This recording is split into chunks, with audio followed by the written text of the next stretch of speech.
त्यावेळी 4 लोक आपल्या रिकाम्या वेळात एकत्र येऊन गप्पा मारायची. कुठे पत्त्यांचा डाव रंगायचा, तर कधी टीव्हीवर क्रिकेट मॅच बघण्यात वेळ घालवला जायचा. कधी एकत्र येऊन आठवड्यातून एकदा लागणारा सिनेमा ब्लॅक अँड व्हाईट टीव्हीवर बघण्यात काही औरच आनंद मिळायचा, जो आजकाल दिवसभर शेकडो चॅनेल्स असूनही मिळत नाही. असो तर कथा आहे पांडूमामाची. पांडूमामा आमच्या घरी नेहमी यायचे. प्रपंच चालवण्यासाठी ते नदीवर मासे पकडायचे. दररोज दुपारी आणि रात्री ते आपलं जाळं लावायला धरणावर जायचे. रात्र सोडली तर बाकी रिकामा वेळ ते इतरत्र टाइमपास करायचे किंवा नवीन जाळं विणण्याचे काम करत बसायचे. आज पांडूमामाचं जेवण 10 पर्यंत उरकलं होतं. थंडीचे दिवस होते. कालच शेजारच्या सदोबाच्या जाळ्याला भरपूर मासळ्या लागल्या होत्या. मामा पण त्याच नादात होते. ते आज खुश होते की आपल्यालाही नक्कीच जास्त मासे मिळतील. सगळी आवराआवर करून आपल्या रंगविरहित सायकलवर त्यांनी जाळ्याचं ओझं लादलं आणि त्यांची स्वारी निघाली. त्यावेळी पिंपरी चिंचवड शहरात ट्रॅफिक वगैरे काही नसायचं. गावातील चापेकरांच्या पुतळ्याजवळचा टावर पास करून ते पुढे जुन्या जकात नाकाच्या दिशेने निघाले होते. बहुतेक जकात नाका क्रॉस केला की रस्त्यावरचे दिवेही तुरळक होते आणि तशीही जुन्या लोकांना अंधारात टॉर्चची सुद्धा गरज पडत नव्हती. ते गाणं गुणगुणत पुढे निघाले होते. वालेकर वाडीचं सुनसान जंगल पार केलं की लगेच छोट्या धरणावर पोहोचणार होते. नेहमी मोठ्या धरणावर जाळी लावणाऱ्या मामांच्या मनात आज छोट्या धरणावर जायचं कसं काय ठरलं ते देवच जाणे. नाका सोडल्यापासून जशी वस्ती संपू लागली तसा रस्ता सुनसान वाटू लागला होता. एक भयानक शांतता वातावरणात होती. मधूनच राजकिळे ती भंग करण्याचं काम चोख पार पाडत होते. वातावरण भयान असलं तरी मामांना काही फरक पडणार नव्हता, कारण एकतर त्यांचा रोजचा पायाखालचा रस्ता आणि दुसरं म्हणजे वर चंद्राचा निखळ प्रकाश पडला होता. काळ्याभोर अवकाशात चांदण्यांचा सडा पडला होता. एकच गोष्ट मामांच्या अजून लक्षात आली नव्हती की आज आकाशात पूर्ण चंद्र होता. अभिज्ञपणे त्यांची सायकल पुढे चालली होती. आता एका दुसरं घरही दिसत नव्हतं. शेवटी पक्का रस्ता सोडून अमराईतून त्यांना काही मैल जावं लागणार होतं. ते सायकलवरून उतरून पायी चालू लागले. वातावरण आता आणखी भयावह वाटू लागलं. काळ्या मातीच्या ढेकळातून वाट काढत मामा पुढे जात होते.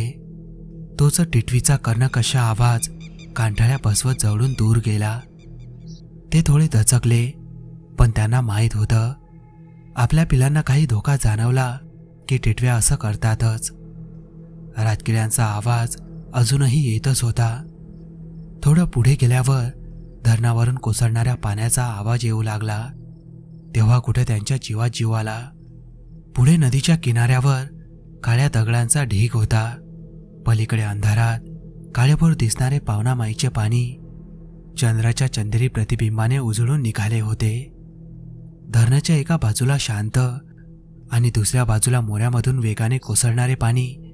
त्या पाण्याचा धबधब आवाज मनाचे धैर्य वाढवायला मदत करत होता. एका आंब्याखाली मामांनी आपली सायकल लावली. जाळ्यांचे बोचके आणि पिशवी घेऊन ते पुढे निघाले. दगडांच्या ढेगातून वाट काढत त्यांना आता धरणातील छोट्या छोट्या मोऱ्या पार करायच्या होत्या. जाळ्यांचं बोचकं खांद्यावर सांभाळत ते एक एक मोरी पार करत होते. तब्बल 15 मोऱ्या पार केल्यावर ते नदीच्या दुसऱ्या किनाऱ्यावर पोहोचले होते.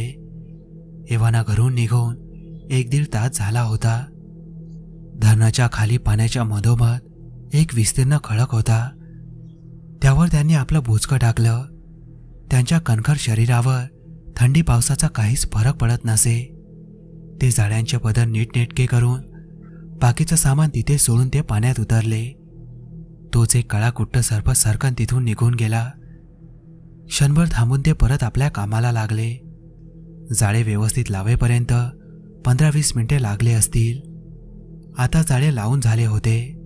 थंडी घालवण्यासाठी थोडा वेळ थंड पाण्यात पोहून ते परत आपल्या खडकाजवळ आले आणि अंग कोरडे करून आजूबाजूच्या झुडपातून वाढलेल्या काड्या लाकडाचे सरपण घेऊन आले.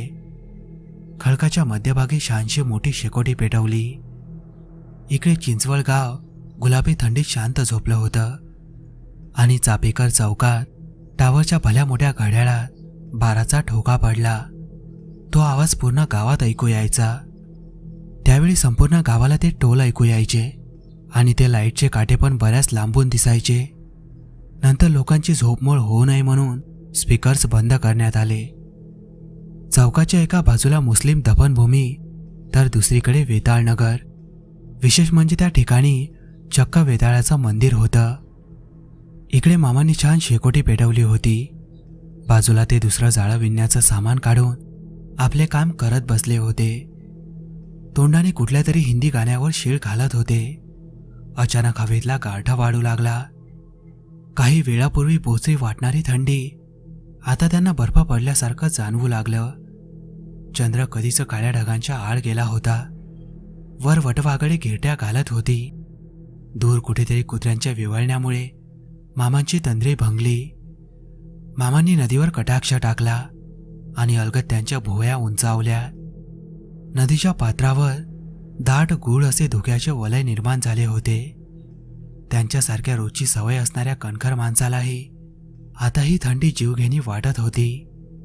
मामांनी लागलीच हातातले काम सोडले आणि शेकोटीजवळ जाऊन बसले. आखडलेली हातांची बोटे त्या उष्ण ज्वाळावर शेकायला सुरुवात केली. क्षणभर आपले हातपाय अकडून आपण मरतो की काय असेच त्यांना वाटत होतं. पण आता ऊब मिळाल्याने त्यांना थोडं बरं वाटू लागलं. थोडा वेळ शेकून झाल्यावर नुकतेच सापडलेले छोटे मासे विस्तवावर भाजून बरोबर आणलेली थोडी भाकरी आणि मासे खाऊन घ्यावे अशा विचारात ते होते. परंतु अचानक एक विचित्र उग्र असा दर्प त्यांना येऊ लागला. जणू काही एखादं जनावर मेल्यासारखं. इतका उग्र की त्यांना उलटीची उबळ आली होती. रागारागातच त्यांनी इतरत्र पाहण्यासाठी आपली नजर वर केली. समोरचं दृश्य बघून त्यांचं हृदयच बंद पडायची वेळ आली होती. छाती धडधड व्हायला लागली होती. इतका वेळ दाबून ठेवलेली लघुशंका आता केव्हाही होणार होती. त्या भयान अंधारात शेकोटीच्या पलीकडे 2 डोळे आगाशी नजरेने त्यांच्याकडे बघत होते. त्यांच्या बरोबर विरुद्ध बाजूला ते भयानक किळसवानं शरीर बसलं होतं. शेकोटीच्या पलीकडे त्याच्या तोंडातून चिकल लाळ टपकत होती आणि ते लाळ टपकत मामांकडे बघत होतं. थरथरणारे हात त्यांनी कसेबसे पुढे करत शेकायला सुरुवात केली. तशी त्या नराधमानेही आपले हात पुढे करत शेकायला सुरुवात केली आणि मामाच्या अंगावर सरकन काटा आला. त्याचे ते बिलबिलीत मिसमिसणारे डोळे रोखून त्यांच्याकडे बघत होते. पिंगट लालसर झालेले डोळे, एक भयानक अन किळसवाना चेहरा त्यांच्या समोर होता. मामांना त्या भयानक थंडीतही मस्तकावर घाम फुटला होता. नकळत त्यांचा हात घाम पुसायला चेहऱ्याकडे गेला आणि अंगठ्याने ते घामाचे थेंब बाजूला करत होते. तो सुद्धा हुबेहूब तसाच करत होता. आता मात्र मामांचं सर्वांग भीतीने कापू लागलं होतं. गेला अर्धा तास हा खेळ तसाच सुरू होता. तो हुबेहूब त्यांच्या नकला करत त्यांना खेळवत होता. मामा धीरे एकवटून टिकून होते. जमेल त्याचे तसे निरीक्षण करत होते. त्याचं शरीर बलदंड होतं. एखाद्या धिप्पाळ पैलवानालाही लाजवेल असं. या पिळदार शरीरावर एखाद्या जंगली प्राण्यासारखी लव आलेली होती. सुपासारखे कान मध्येच कुरतडल्यासारखे वाटत होते. मामांना कळून चुकलं होतं. आपली गाठ एका खविसाशी झाली आहे. आपल्याबद्दल त्याला थोडा देखील संशय आला तरी आपण संपलो. ते सतत त्याच्याशी बोलत होते, तेही एकटेच. तो फक्त त्यांच्याकडे लाल टपकत बघत होता. त्यांना माहीत होतं आपण थांबलो की आपला खेळ संपला. पण आता तेही थकले होते. थकून एकदा थांबले देखील तर त्याने आपले विचित्र तोंड विचकाटून त्यातले अंकुचिदार सुळे त्यांना दाखवले. जणू काही तो धमकी देत होता. तो त्यांना खेळवणार होता ती आग संपेपर्यंत. मामांना आपलं मरण जवळ दिसू लागलं होतं. कारण आग विझली की तो त्यांच्या नरडीचा घोड घेणार होता. त्यांनी असंही ऐकलं होतं की खवीस आपल्याला त्याच्यासोबत कुस्ती खेळायला लावतात. ती जर आपण जिंकलो तर आपल्याला हवं ते देतात. पण मामा कुठे पैलवान होते. तो नराधम एका फटक्यातच त्यांचा जीव घेऊ शकत होता. एव्हाना शेकोटीची आग संपायला आली होती. जास्तीत जास्त 5 मिनिटं आग टिकणार होती आणि मामाचं मरण जवळ आलं होतं. पौर्णिमा असल्याने सदोबा आणि इतर मच्छीमारही सोबत नव्हते. त्यांच्या नडीचा घोट घेतल्यावर किंकाळी सुद्धा दूरवर ऐकू जाणार नव्हती. माशांची हाव त्यांना महागात पडली होती. तो आगाशी सैतान अजूनही आपली लाळ सांडत मामांकडे बघत होता. मधून मधून एखाद्या हिंस्र श्वापदासारखं तो गुरगुरत होता. त्यांना काय करावं काही सुचत नव्हतं. जळणात टाकलेलं एक एक लाकूड विझू लागलं. तसा मामांचा धीर सुटू लागला. एका क्षणात त्यांना आई, पत्नी आणि मुलं दिसू लागली. आपलं काही बरे वाईट झालं तर घरच्यांना कळणार देखील नाही. माझी मुलं उपाशी मरतील. हे परमेश्वरा, आता मी काय करू? या सैतानासमोर धड रडता देखील येत नव्हतं. बाबांनी मनातल्या मनात बजरंगबलीचा धावा सुरू केला. आठवेल त्या देवाचं नाव घेऊ लागले. त्यांची मानसिक अवस्था बिघडू लागली होती. त्या तंद्रीतच एक विजू लागलेल्या लाकडाला हात लागून त्यांना चटका बसला. त्या विचारातच एक विजू लागलेल्या लाकडाला हात लागून त्यांना चटका बसला. त्या लाकडाकडे पाहत असतानाच त्यांना काहीतरी सुचलं. आग विझायला लागलीये जणू. मी व्हायचं लाकडं घेऊन येतो. तू थांब इथंच. आलोच मी. नाहीतर अजून गाठायचो आपण दोघं बी. 10 हत्तीचं बळ आणून मामा त्याच्याशी बोलला होता, पण तो काहीच बोलला नाही. फक्त एकदा ते विचित्र डोळे किलकिले झाले. मामा हळूहळू त्याचा अंदाज घेत उठत होते. सावकाशपणे खळगाच्या बाहेर पडू लागले. आता घाई करून चालणार नव्हतं. खळगा बाहेर जाईपर्यंत ते डोळे त्यांच्यावर नजर गळून होते. ते सुद्धा सावकाशपणे काहीच झाले नाही असे पुढे निघाले. मामा बाजूच्या झुडपातून वाळलेल्या काळ्या चाचपत होते. पुन्हा सरपण मिळाले नसल्याचे नाटक करत नकारार्थी मुंडी हलवत पुढच्या झुडपाकडे जात होते. काही झुडपातून उगीचच काळ्या तोडत होते. सतत हनुमानाचा जप करत होते. आता ते नदीच्या दुसऱ्या किनाऱ्याने पुढे जात होते. त्यांची सायकल पलीकडच्या किनाऱ्यावर होती, तर इतर सामान अलीकडील किनाऱ्याच्या खडकावर. पण आता ते काहीच उपयोगाचं नव्हतं. जवळजवळ अर्धा मैल ते चालून पुढे आले. आता दूरवर फक्त विजत चाललेल्या विस्तवासमोर एक काळी आकृती बसलेली दिसत होती. या रस्त्याला धड पायवाटही नसल्याने पायामध्ये काटे रुतत होते. कुठे चिखल तर कुठे काटे कुठे तुडवत ते पुढे पुढे जात होते. आता फक्त अर्ध्या मैलावर नदीवरचा मुख्य मोठा पूल होता, ज्यावर काही स्ट्रीट लाईट्स होत्या. तिथून पुढे काही अंतरावर वस्ती लागणार होती.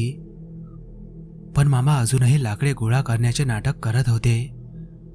काही वेळातच पूल आला आणि तो खळक दिसेनासा झाला.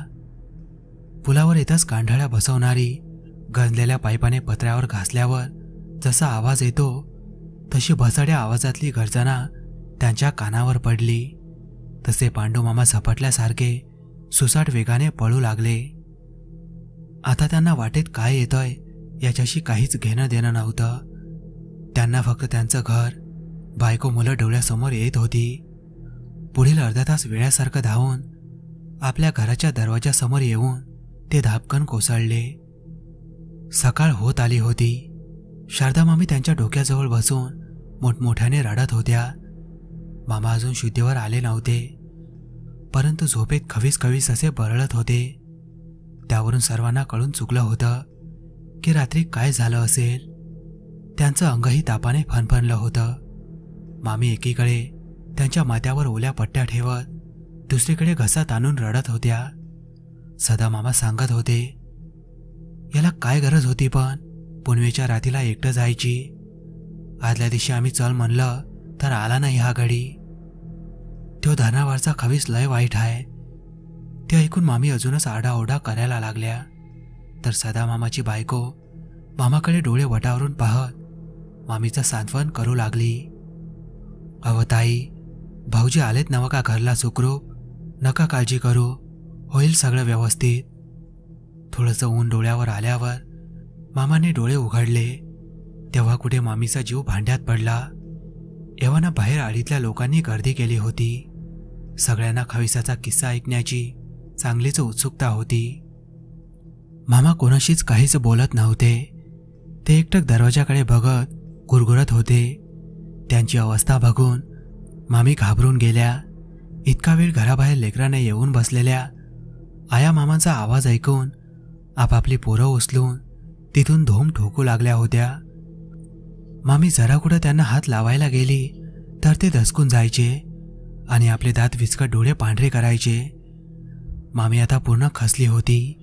डोळ्यातून ओघळणारे अश्रू काही केल्या थांबत नव्हते.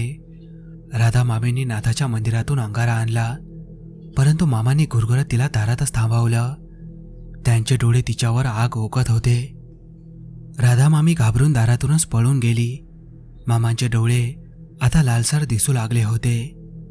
जणू रक्तच उतरले होते त्यांच्या डोळ्यात. डोळ्याखाली काळी वर्तुळे दिसू लागली. दुपारी कुलकर्णी डॉक्टरांना घरी बोलावण्यात आलं. सगळ्यांना भीती होती, पण मामा त्यांना बघून खुश झाले. ते कुत्सितपणे हसत होते त्यांच्याकडे बघून. डॉक्टरांनी त्यांना देण्यासाठी धनुर्वाताचे इंजेक्शन भरले, पण मामांच्या शरीरात सुई टोचताना वाकत होती. डॉक्टरांच्या 2-3 सुया अशाच वाया गेल्या होत्या, पण त्यांनी हार मानली नाही. शेवटी 4थी सुई कशीबशी इंजेक्ट झाली. आज कुलकर्णी डॉक्टर सुद्धा आश्चर्यचकित झाले होते. त्यांनी काही गोळ्या लिहून दिल्या. त्या झोपेची सुद्धा गोळी होती. डॉक्टरांनी मामीला बजावून सांगितलं, झोपेची सर्वात छोटी गोळी, गरज पडली तरच द्या. शारदा मामीने दुपारी त्यांच्या नकळत नाथाचा अंगारा त्यांना लावला होता. तेव्हापासून ते शांत होते. रात्रीचे जेवण उरकून सगळे 10 वाजता झोपी गेले होते. मामा गाढ झोपलेले पाहताच मामीने खाटेला त्यांचे हातपाय बांधले. रात्री 12 वाजता टॉवरवरच्या घड्याळाचा टोल वाजला आणि एका भयंकर गर्जनेने सर्वांची झोप मोडली. ती कर्कश किंकाळी काळजाचा थरकाप उडवणारी होती. त्या भयंकर किंकाळीने घराचे पत्रे भूकंप आल्यासारखे थरथरले आणि सगळे अचानक झोपेतून जागे झाल्यामुळे छाती धडके आणि श्वास बंद होणे या दोन्ही प्रतिक्रिया आपसुकच घडू लागल्या. कानाचे पडदे फाटून मेंदूच्या चेतना बंद होत आहेत की काय असं वाटू लागलं. शारदा मामीला काय करावं सुचत नव्हतं. मुले भेदरलेल्या नजरेने बाबाकडे बघत होती. मामांना बांधले असूनही ते खाटेवर उठून बसले होते. घोगऱ्या भरड्या आवाजात गुरगुरत ते मामीकडे बघत होते. मामीचं लक्ष मामांना लावलेल्या अंगाऱ्याकडे गेलं. तो अगोदरच पुसून गेला होता. तिला कळून चुकलं. आपल्यासमोर मामांच्या रूपात त्या खविसाची शक्ती आहे. पुढे 10 हातांवर दरवाजा होता. मामी पळण्याच्या तयारीतच होती, पण 2 लेकरांना घेऊन पळणार कशी? समोरचा काळ कधी झळप घालेल याचाही पत्ता नव्हता. आता स्वतःपेक्षा मुलांचा जीव जास्त महत्वाचा होता. ती कसंबसं अवसान एकवटून दोन्ही मुलांना घेऊन चपळाईने घराबाहेर निघण्याची तयारी करत होती. जणू कोणती दैवी शक्तीच तिच्या पाठीशी होती. पण इतक्यात बाहेर धरणी कंप होऊन ती कंपनी दारावर येऊन धडकल्याचा आवाज आला आणि मामांचे लाल झालेले डोळे पांढरे फटक पडले. एका क्षणातच ते ग्लानी येऊन खाटेवर कोसळले. मामी क्षणाचाही विलंब न लावता दोन्ही लेकरांना घेऊन दार उघडू लागली. तिने दोन्ही लेकरांना घेऊन दार उघडले. बाहेर राधा मामी, सदा मामा उभे होते आणि राधा मामी नातांच्या पवित्र रक्षा दरवाजावर फुंकत होत्या. त्यांना बघता शारदा मामी त्यांच्या गळ्यात पडून हंबरडा फोडू लागल्या. राधा मामी त्यांचे सांत्वन करत नाताचा अंगारा देत तो मामांना लावायला सांगू लागल्या आणि दोन्ही मुलांना जवळ घेत त्यांनी सदा मामाकडे सोपवून त्यांना आपल्या घरी न्यायला सांगितलं. मामी मामांना अंगारा लावल्यावर त्यांना घरात कोंडून बाहेरून कुलूप लावून घेतले आणि राधा मामी शारदा मामीला आपल्या घरी घेऊन जातात. राधा मामी खूप मनापासून कनिप नाथांची भक्ती करायची. तिचे वडील नाथांचे निस्सीम भक्त होते, त्यामुळे नाथांच्या भक्तीची गोडी राधा मामीला सुद्धा लागली होती. पांडू मामांना झालेल्या बाधेविषयी कळताच त्या दिवशी सकाळीच ती अंगारा घेऊन शारदा मामीकडे आली होती. सदा मामाशी लग्न झाल्यापासून शारदा मामीने तिला मोठ्या बहिणीसारखा जीव लावला होता. तिचं माहेर सासवडचं होतं. तिथून जवळच भोपगावच्या डोंगरावर नाथांचे ठाणे होते. माहेरी गेल्यावर ती आवर्जून दर्शनासाठी जायची आणि तिथून रक्षा घेऊन यायची. घरात कुणीही आजारी पडलं की औषध आणि रक्षा ती न विसरता द्यायची. तिची अतिशय श्रद्धा होती नाथांवर. नवरा रात्री मासेमारीला निघाला की गुपचूप त्याच्या सदैत रक्षेची पुडी ठेवणे हा तिचा नित्य दिनक्रम. सदा मामाला सुद्धा हे ठाऊक होतं, पण तो जाणीवपूर्वक दुर्लक्ष करायचा. कोण जाणे, मामीच्या या खुल्या श्रद्धेमुळेच तो अजून सुरक्षित होता. त्या दिवशी मामी रक्षा घेऊन शारदा मामीच्या घरी गेली, पण दारातच मामा गुरगुरत तिच्याकडे खुंशी नजरेने पाहत होते. हाताने खुणावत तिला थांबवत होते. त्यांच्या नजरेत तो सैतान दिसत होता. अजून काही तमाशा नको म्हणून ती आली पावल्या मागे फिरली होती. पण दुपारी डॉक्टरांनी दिलेल्या औषधामुळे मामा झोपल्यावर तिने गुपचूप शारदा मामींना ती रक्षा दिली होती. रात्री आपली सर्व कामे आटपून 10:30 पर्यंत सगळे झोपून गेले होते. राधा मामीला झोप लागत नव्हती. सतत ती खुंशी नजर डोळ्यापुढे येत होती. काहीतरी मनात विचार करूनच तिने रक्षेची पिशवी संदुकातून काढून आपल्या उशाजवळ ठेवली होती. त्या विचारातच कधीतरी तिचा डोळा लागला. जाग आली ती एका भयंकर आरोळीने. सदा मामा आणि ती त्या आवाजाने खळबळून जागे झाले होते.